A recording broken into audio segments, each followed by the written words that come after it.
मित्रांनो, आज आपण मराठवाड्यातील एकमेव 12 ज्योतिर्लिंगापैकी हिंगोली आलेला आहे. औंढा नागनाथला. औंढा नागनाथची माहिती हे बघू शकता. मंदिर एकदम सोबत हेमाडपंथी मंदिर आहे.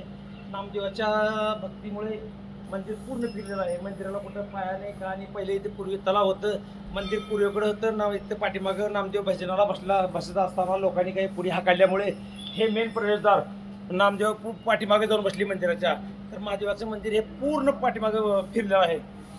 म्हणजे पूर्वेकडेच होते, आता पश्चिमेला झालेलं आहे. आता ह्या मंदिरात एक कुंड आहे बारव, ते आपण दाखवू शकतो. या इकडं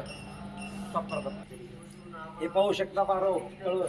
कारण प्रत्येक मंदिरामध्ये हे विहीर म्हणजे बारव ज्याला आपण म्हणतो ते मंदिराच्या पुढील भागात असते. हे पाठीमाग आहे कारण मंदिर फिरल्यामुळे.